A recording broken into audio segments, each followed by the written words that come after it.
Welcome back. Welcome back. Season 2 is coming. It's coming next week, releasing on the 15th of February 2020, the first episode. So just doing a little intro today because I know it's been a bit of a long break. There'll be more on that in a minute. So for the last few months, I've been curating season 2 for you. And the first episode is releasing next week. I'm really excited. It's with Dr. Kelanid Benari. Now, in this new season, we'll of course cover some of our stable topics like sex and orgasm. Yes, I'm separating the two because they're not always related. So sex and orgasm, relationships and mental health. And I'm also introducing some new types of guests now. So I'm going to have stand-up comics coming on. I'm having more men coming on as guests as well. So that's new. And because I think last year, that was only 2. I think, I'm not even going to say last year. All in all, I think there's only been 2 male guests. Now, I hope I'm not missing one. But I think it was Paul and Baz. That's it. 2 guys. So yes, there's going to be more men now. And we will also talk on how to create new friendships as an adult, breaking free from toxic ones, talking about how to cope in a society where our opinions now can cost our friendships and our careers. What is it that they call it now? Cancel culture. Yeah, cancel culture. No, wait, I'm sorry. That came out wrong. I meant censorship. Censorship, that's right. Yeah, let's call a spade a spade. You know what it's like here. You know, I'm not into PC and I don't like to, what's it called? Circle around beat around the bush. That's it. Okay, so there you go. And I'm also having this episode around public speaking. So this sounds a little bit like of key, but it's not. I was thinking this could maybe help you guys if any of you are now having to make presentations at work, also speaking up at Zoom events, because public speaking is not just tech talk and stuff like that, but it's also for people who are doing their videos on social medias now. I know a lot of people are in this economy are pivoting to being more on video on social media. So anything like that, that could maybe help you. I also have a sexual matchmaker, and that will be the 3rd episode coming out. And I'm also having a little pep talk on there with a returning guest, Paula Mold, who was very popular as a guest, and she's absolutely fantastic. So that's that for season 2. I also am including a Linktree link now so that you can find, it's just easier, the easiest way to find out more about how to get involved with what I do, the workshops, and hopefully more stuff coming out in the future. And also how you can help support in creating this show. And talking about future projects, I also want to create some funny merch. So if any of you, I have some ideas, and so if any of you who are listening know or are caricaturists, I don't know if I'm saying this right. You know the people who make like the funny cartoons, in the newspapers, caricaturists.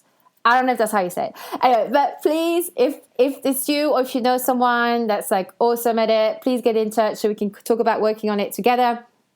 So for this introduction, I want to include some clips from season 1 in the form of like a long form trailer. Let's be honest. I thought it was going to be like a short trailer, but there's actually been quite a lot of episodes. So I did not include clips from all of them because otherwise it'll go on and on and on.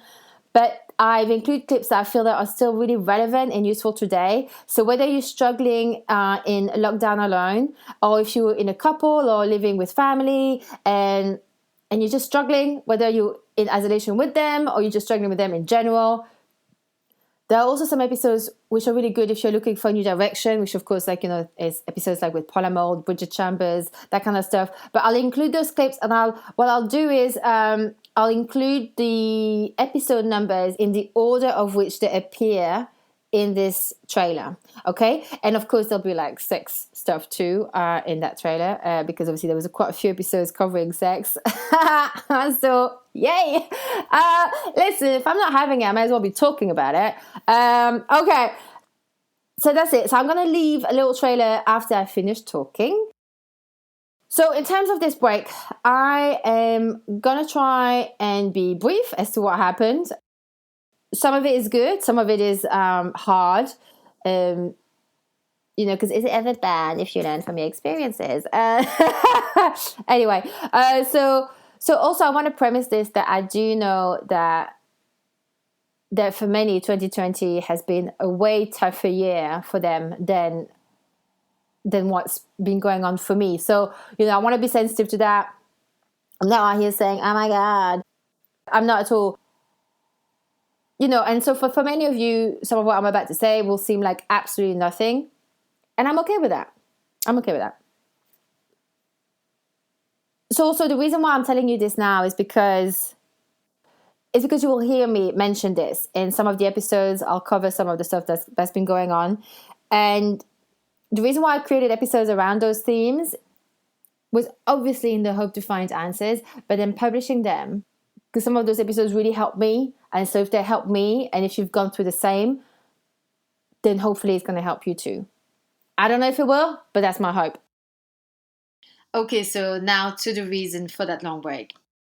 So as you know, some of you may know that in May 2020, I was made redundant. So I thought that was a great opportunity for me to focus on this and creating these workshops that I so badly wanted to create. And so, but there'd been a few things happening prior and after that, and the whole thing created this perfect storm. So I wanted to mention the isolation. When I started talking about it on the podcast in March or something, 2020, I was like, I'm on the winning team. I'm single. I don't have to be dealing with anybody else's stress around it. It's all great. Well, 4 months in, 4 months in, I was starting to, little by little, just not feeling so great about it.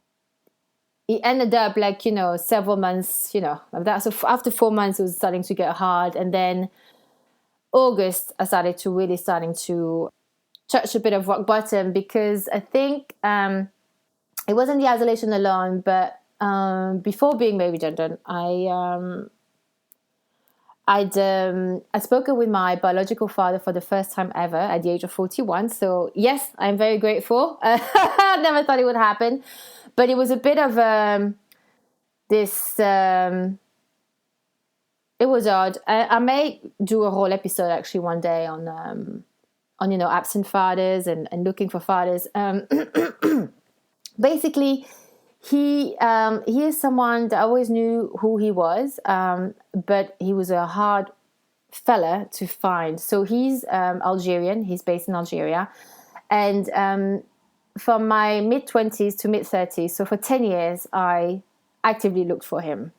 I couldn't even find out if he was dead or alive for a long time. It's a very complicated territory to find someone if you're not in the country. And even then, I think it's probably difficult. But anyway, so we tried many things like PIs to me going to the consulate to me, all kinds. Ended up actually, I'll do a whole thing about it maybe one day when I'm ready. But so basically 7 years ago, at 35, I gave up. I found out a couple of information, but I couldn't get any contact details. I couldn't get anywhere near him. So I gave up. And so I put that behind me. I thought I need to move on with my life, because he clearly has. And if he wanted to reach out, he could have. So 7 years later, I'm in lockdown. I say I am. We all are. We all were. And so I think that was in April? I think it was in April 2020. Anyway, I get this call from my Algerian friend here, who was my last contact with the people in Algeria helping me finding my dad. So anyway, they turned out that he calls me, and I didn't expect anything. I just thought he was calling me for a catch-up. And he basically said that they'd found him. So from there, obviously, then I got all the contact details and I called him. And again, the details of that, I may do an episode one day when I'm ready. But basically, the short of the long, which is already a very long story. I get it. I'm sorry.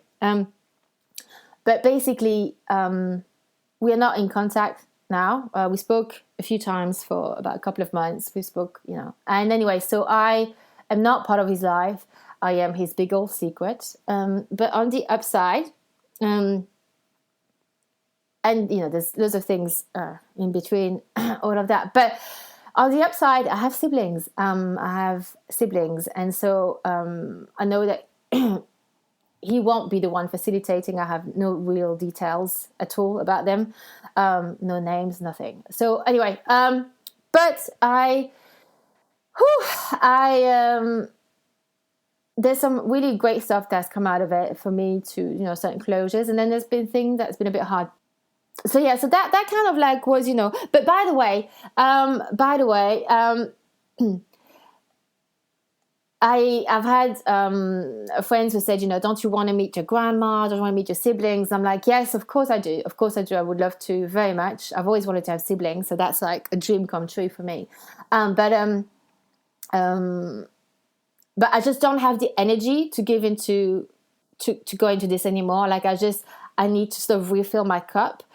And I'm kind of done being disappointed, if that makes sense. So why am I saying this about the siblings and grandma, whatnot? If I'm just going to put this out there to the universe, if any of you are really good at finding people in Algeria, give me a holler, because one day I will be ready to contact, hopefully, or just to even just have a picture. I'd love to have a picture of them. Again, there's a lot of things I can't say right now about that. But yeah, so that kind of like took a bit of a toll. A couple of friendships also ended. And there was this new relationship as well that was very challenging, but I'm out of it now after he ended it. But again, who's counting score? And as upset as I was, I know he made the right decision, and I feel tons better now. So with all that, and then creating online workshops, creating season 2, it has been a very interesting few months. But now I'm really ready and so excited for season 2 to come out. And I'm sorry if I sound a little bit emotional. It's because I don't really talk about these things ever on a daily basis. So now that I'm, but but just saying, I'm good. I'm actually getting help now. I'm seeing a therapist. So that's all really good. And so I just want to say thank you so much for all of your continuing support. And by that I mean by listening to this show. It means a lot to me. And I'm also going to sneak in a little thank you to some of my friends who, one of them, Paul Largan, for one being my friend and the soundboard on many things, including this podcast. And thank you to Kate and Birgit Buanga for your continued support in helping me choosing my sound bites for the episodes. So, without further ado, I'm really excited to give you a little recap of season 1 in this form of a long form trailer. It's not a short form. And I'm really excited to see you next week on the 15th of February 2021 for our first episode of season 2. Really excited to be back. Thank you so much for your patience. Thank you for listening. And let's rock 2021. I had a guy that he likes to be used as a chair, basically. That's his fetish. And so I one time just literally just sat on him like a chair and watched TV for an hour. He was fine with me watching TV, texting, whatever. Okay, what else? I'm also into ass worship because I get a lot of guys that come to me because of my butt. And so that's just basically them just basically worshiping my butt, whether it's rubbing my butt or whatever. Do they talk to it? Yes. And they give it names? Yes. They actually do.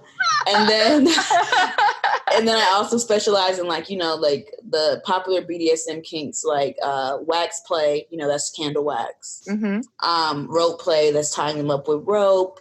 I also specialize in squirt play because I consider myself a master squirter. Oh, and I know a lot of people can't do it, haven't unlocked that talent yet. So, okay, wait 1 second. I'm just writing things down. When you say squirting, you talk about female ejaculation, right? Yes. the language of porn is predominantly male generated. So the person who coined the term finger blasting didn't have a vagina. Because if you have a vagina and you hear the term finger blasting, you want to cross your legs. I do anyway. The person who coined the term getting her ass railed never got his ass railed. Pounding, slamming, banging, wrecking, destroying, all terms... Or smashing as well. I don't like that smashing, term. yep. Smashing, I think it's awful. All terms created by people who did not possess the soft internal tissue to which those things are being done. Yeah. So, at Make Love Not Porn, we are building a new vocabulary for real-world sex. I wanted strong academic backing when it came to counseling my patients about sex. So I didn't want to come from my personal experience sleeping with lots of people, Like I wanted it, It's like, that's valid. I mean, don't get me wrong, that's 100% valid. And I think it's amazing. But as a healthcare provider and as a professor, I wanted to make sure that the information I was providing my patients were evidence-based, backed by research and academic rigor. Yes. So that was very important to me. Yeah, no, I agree, because like you said, like personal experience is valid, but unfortunately it does not reflect the whole population. So here's what I do.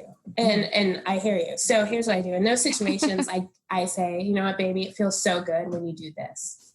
And then I guide their hand that way. Yeah. Oh my gosh, keep going this way. Don't stop. Keep going. Or less pressure, sweetie. Yeah. Almost. And if they get upset, I'll be like, okay, let's finish. And then we'll talk about it, because I'm telling them, I'm basically giving them the answers to the test of my orgasm. Yes. And if they can't receive my explicit instructions, then they don't need to be playing with my pussy. Yeah, absolutely. End of discussion. Yeah. Now, that is me personally, but people are in different spaces, right? So if you're married, if you're in a monogamous marriage, right? This is it. Your only partner for life, okay? Yeah. It's a little different, right? You don't have the flexibility to be like, no thanks, moving on to the next sex partner. No. Right? Yeah. And in that situation, especially if you've been with your partner for a long time and it's just not working. You're so right. And that happens with guys too. We call it technically performance anxiety, but it's not, it can happen because it's not just about what's happening in that head down below, but also what's happening up there. And I think safety, again, feeling safe with the partner, the relationship. And for some men, it's like, I need to know that this is going to be a thing and that we're in it and that I love you or I have to be with you or this is going to go somewhere. And for some men, that is a natural thing. And again, I feel like we're not talking about, performance anxiety. Okay. I want to know more about this. So do you say so you're saying if the guy can perform or something if he's not feeling secure with you. Correct. It could be for sure. And maybe, God bless my husband, but I have gotten permission to say this story. Go on. Yeah, and saying it that way as well, there's nothing more off-putting. It'd be like the guy said, I want you to go down on me more. I want you to wear short skirts around the house. Actually, I don't want you to wear underwear on a Tuesday, Monday, Wednesday. It's like, dude, we'll be calling the police on him in a second, but then it's okay for us to do it to them. It's like, that's what I think the distortion is a lot. Follow the pleasure of the experience, because that's what it's all about, not the expectation that it has to lead to orgasm or it has to lead to penetration. Well, actually, can I flip it for a minute? Totally. Is that I think also it goes also the other way around, because I think men also can have a lot of performance anxiety. It's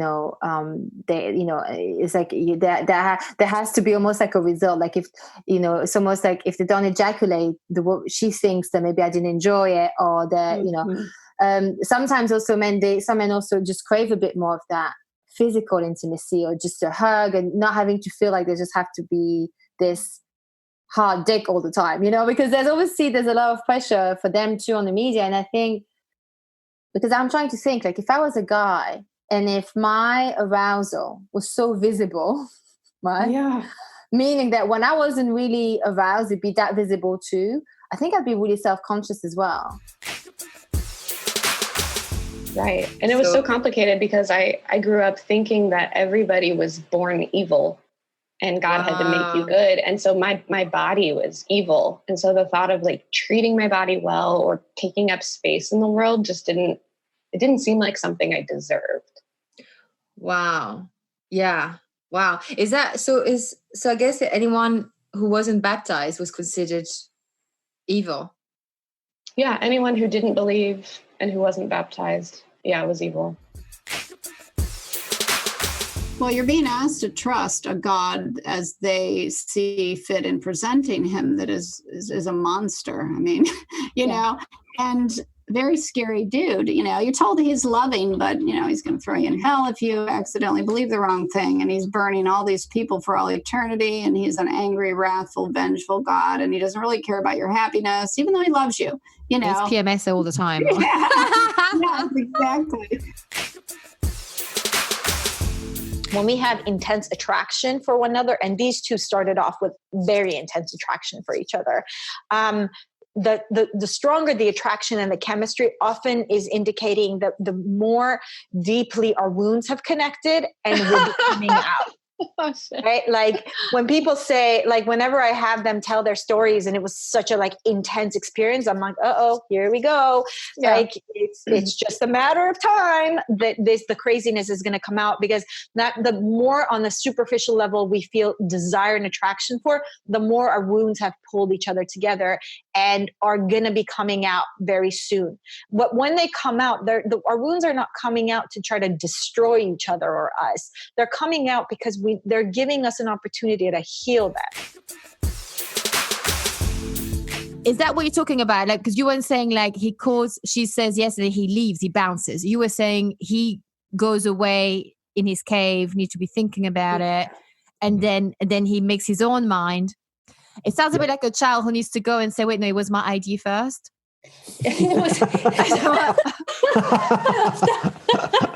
What? Yeah, like the thing is this. It's just that it's like the paces are super different with men and women. You know, like we're living in a culture of instant gratification, and it's just everyone's looking for quick fixes. And I say that from a place of compassion as well, because you know, I've been there. And I've been like, okay, oh my God, I don't know, like I don't want to mess up this relationship. This might be my last chance. Like all this panic. Oh, let me have a look online, text template, copy paste it. And you know, like that kind of thing, it's a lot easier than doing like the inner work to like heal your dysfunctional behaviors. And the windows were really dark. So like no one could see that someone was inside. And these like two girls got out from their car to go to the store, and then they started to circle around the car while I'm sitting in there. And like when he came out, they started a conversation with him. Yeah. And I was like, oh my God, this is how it happens, right? Yeah. This is how he's realized that his worth as a man is the car, right? And it's interesting because he's like, obviously to some degree, someone knows that it's an extrinsic value, right? So it's not me, it's the car you want. So there's an underlying unconscious or even maybe a conscious thing of like, I'm kind of being used, right? So then he doesn't have a problem engaging with those girls because it's like, okay, well, fair enough. You're using me for my money or my car. I'm going to use you for a good time. But one way that I've been trying to help couples think about and my clients think about it is asking themselves, what freedom can I find within these walls? Like, how can I find freedom in these walls and in my relationship? Like, what would that look like? Yeah. And really thinking, because I think of like, again, not trying to compare our lockdown to being in prison because it's not the same, but the mentality of so many prisoners who like that being like in a cage and that feeling of like losing their humanity. Like they have to do so much mental work to really overcome that, to not let it get them down and not let it beat them down and to really focus on a purpose. And so that's what I try to help my clients with, is thinking like, what made me feel free and empowered before this pandemic? Like what was that like a few weeks ago? I guess what I'm trying to do is like, for people who maybe are so happy to have kids and they love kids and they don't understand why we don't have any, maybe to just understand that actually you don't know what's going on. Because I mean, I had, there was people who were saying, they were like, they'd been trying for years and years and years. And so someone just asking that question, why don't you have kids? They have no idea what kind of worm they could be opening and how actually none of the business it is. And some of the people also they just decide not to for very strong reasons. But I think it's that overall feeling of people being tired of that. It seems like there's a judgment around it, and I feel like there's a stigma. Mm-hmm. You're an idiot, you're ugly, you're fat. Literally, they say things like that. And then the person is like obviously getting upset. And then the abuser is like, you're so sensitive. I love you. I'm only joking. Oh, you're so stupid. And then again, another abuse, right? And I'm like, to me, it's like, well, there's a difference between teasing, which is funny on both parties. It's different between teasing to verbal diarrhea, and actually it is not funny. And when someone says to you, you don't have a sense of humor, I'm like, no, honey, I got the joke. It just wasn't funny. And it's not funny because it's not even a joke, actually. You mean it. And if you don't like what you're seeing, if I'm too fat, too thin, or whatever, or ugly, there's the door. And actually, God gave you a neck. It's to look the other way. So, I feel really strongly about that because many sometimes don't even think that their partner's the abuser. They think they are because their partner has convinced them that they're the reason for the problems in the marriage or the relationship. So would like an extreme example be like, well, you made me hit you. Yeah. It's your behavior that made me hit you. And I'm not saying that if you didn't do this, I wouldn't treat you this way. So that's what recovery looks like is, knowing that what works for you, what doesn't, and then setting a clear boundary and then not feeling guilty about the boundary. Yeah. Just like you said, like for me, that is part of what makes me feminine is the fact that I am curvy and I'm soft in places, but I'm very strong and I'm solid as well. And that transcends from the physical piece to the emotional to the mental to everything. That's who I am, graceful and I am strong. And there's space for both. But every time I've gotten a no, it is a redirective, not to, well, you're not a writer. Well, you failed. Well, you must suck at this. It's this wasn't the right space for you. Move along. It's like this freedom to say, okay, that didn't work. It's freedom of go move to the next space. This world is huge. People want to take in information and give and receive feedback. If you have a passion to do something, there's a reason for that. Pivot so that the reason fits the purpose. By the end of May, I was essentially jobless, homeless, studioless. And part of that was super exciting. Part of that was like not just a Band-Aid being ripped off, but like someone ripping off a full leg cast maybe. So the boyfriend at the time and I, we talked and we said, let's just take our relationship to the next level and have you move in. As in I moved to the States to begin a life together that we had talked about. So that's kind of where things were at that point.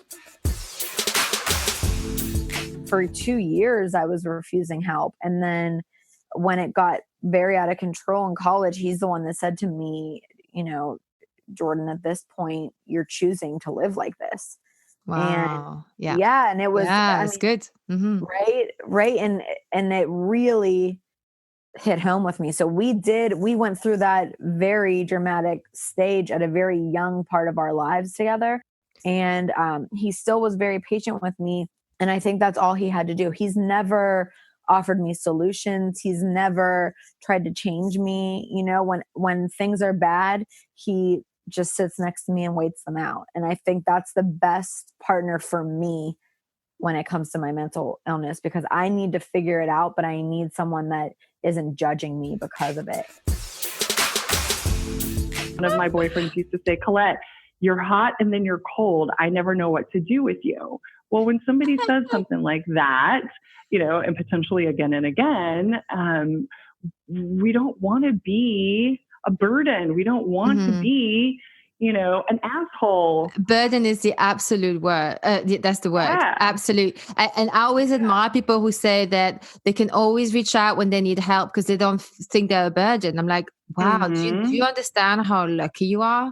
Because that's also how you avoid suicide, by the way, by not feeling like a burden. That's right. You know, I mean, one of the ways, it could be many ways, but yeah. So go on. So, so how do we circumvent that? And why? Yeah. Go on. Dig into it. I love it. Yeah. And so if we've been told in some form or fashion our whole lives that we're too much, and then we're hearing that from our partner as well, like our wants and our desires and our needs, and that could be completely unrelated to sex. We just in general are too much. It'd be like me, because whenever she's got children, okay? To me, the equivalent of what she was doing, it was me reading a book. I'm sorry, that came out wrong. Skimming the headlines of the book, right? About how to bring up children, and me telling her, do you know what you think you should do?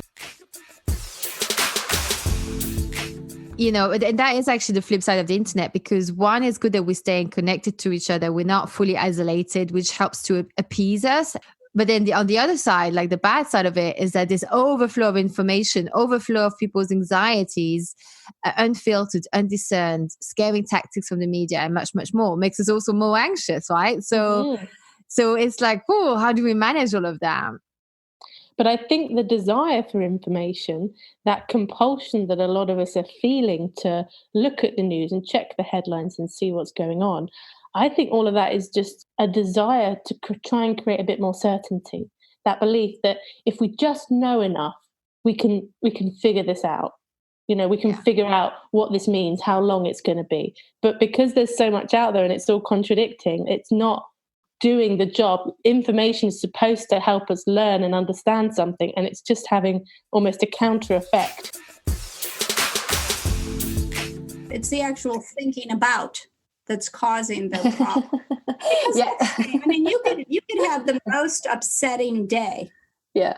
But if you just found out that you won $1 million, everything is going out of your mind, because now your mind shifts focus to, I won $1 million, or I'm going out with my best friend I haven't seen in 5 years. You know, so your resiliency goes way up. You know, but it's really down to thinking. I mean, it really is. And so learning to manage our thought processes. So, and again, you have two choices: drop down into that core state by just saying, okay, these are just thoughts. Spirit, all they want us to know at this time of year, it sounds very counterintuitive, but they want us to know that things don't matter. All the things don't matter. How you feel matters. How you are, if you are happy, that matters. And if the connections with the people you are with are toxic, you don't engage in them, because blood isn't thicker than your sanity, that's for sure. But one of the worst things you can do for your soul is to maintain those toxic connections. So they want us to know that it's not the things, it's really all about you and your happiness at this time of year. And again, it sounds selfish, but what can you do to make yourself happy while still being kind to the people around you? A lot of us, especially expats, we then go down the other way when it comes to our home, and we deny ourselves, like, oh, I can't have this now. Like, there's no point in me investing in this home. I mean, I might stay here for a year or 2 years, and then I bought a couch, and I bought this, like, I'm not going to take this with me. This is going to be so complicated. I'm okay with just having IKEA. I'm okay with just having that. Like, we constantly deny ourselves that want for quality, like for this little bit of deeper connect, like caring for something a bit more deeper, because we might be just, this is just, and then 1 year goes by, 3 years goes by, 10 years go by, and then we're like super surprised. It's like, I'm still living in a rental. It still looks like, yeah. Like when I moved to England, I kind of felt like I was missing certain things about Barbados. I was missing, you would be walking down the street and somebody would say, good morning and how are you? And that sort of feeling, people seeing you and, realizing like, no matter who you are, no matter where you live, that desire to be seen and acknowledged, I think lives in all of us. And so I came to the conclusion, like it will exist in every culture. And when you go somewhere else, start to look for the signs of those things. So when I moved to the UK, I realized people aren't going to say hi to you or good morning to you, but like somebody would always offer you a cup of tea when you come to the house. And it was almost like this welcoming gesture. And so I started to the rituals. Feel at home. The rituals, exactly. So and even though it doesn't look like the way you want, like the way you used to, like let someone saying hello down the street, but actually a cup of tea, that's the same. They're saying the same thing. So just that's saying the same thing. So it's like when you go to a different place, look for the rituals that represent what you want to feel. See you next week, and until then, using health inappropriately.